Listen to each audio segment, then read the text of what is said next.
खुरपका गाल से घूमता है। पवन सिंह ने ये किया, पवन सिंह ने वो किया, गाना गा दिया भगवान के जान हो। अरे तो कौन गुनाह करे? गाना ना कहे गाना है, भाव है। एक कलाकार हर रूप में दिखता है। कलाकार की कोई जाति नहीं होती है। कलाकार सिर्फ एक सिरफिरे के छोटे से कारनामे ने एक बार फिर बागी बलिया की धरती को बदनाम कर दिया है। दोस्तों, हम आपको बताते चलें कि फिल्म स्टार पवन सिंह कल शाम बलिया के एक छोटे से गांव निकासी में एक निजी कार्यक्रम में शामिल होने के लिए आए हुए थे।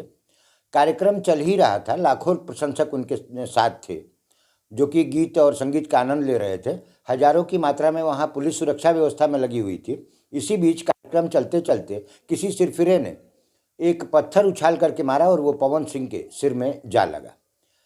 वास्तविक बात है कि जब किसी को भी चोट लगेगी तो कोई भी भड़केगा, और पवन सिंह बहुत तेज़ी से वहाँ पर भड़के, और भड़कने के बाद उन्होंने खुले मंच से उस व्यक्ति को ललकारा कि मेरी लाखों की भीड़ में छुपे हुए दुश्मन तू बाहर निकल के आ, और उसको बेहुदा तक कह डाला। और ये कोई नई बात नहीं है, गुस्सा किसी को भी आएगा तो वो इस तरीके की भाषा का प्रयोग करेगा। लेकिन सब यहाँ पर विचारणीय प्रश्न ये है कि बागी बलिया की धरती पर हम अपने मेहमानों का स्वागत करने के लिए जाने जाते हैं, न कि अपमान करने के लिए जाने जाते हैं। अब वहाँ पर जब पुलिस उस व्यक्ति को ढूंढने में लगी तो वहाँ पर पुलिस को मजबूरी में लाठी भाजनी पड़ी, क्योंकि संख्या वहाँ पर दर्शकों की जो संख्या थी वो लाखों में थी। और जब पुलिस ने लाठियाँ बाजी तो कुछ देर के लिए वहाँ बहुत अफरा तफरी का माहौल हो गया। पूरा का पूरा कार्यक्रम जो है वो डिस्टर्ब हुआ और पूरे ज़िले का नाम एक बार फिर बदनाम हुआ।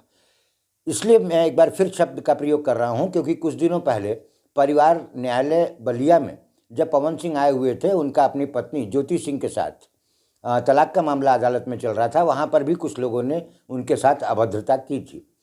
हम अपने चैनल के माध्यम से अपने दर्शकों से ये कहना चाहेंगे कि यदि कोई मेहमान हमारी धरती पर आता है और उसका यदि हम स्वागत नहीं कर सकते तो उसका अपमान करने का भी अधिकार हमें नहीं है, क्योंकि सोशल मीडिया का ज़माना है, बातें दूर तक पहुंचती हैं और कहीं ना कहीं अपना हमारा ज़िला बदनाम होता है, जो कि देश के लिए भी अच्छी बात नहीं है और ज़िले के लिए भी अच्छी बात नहीं है।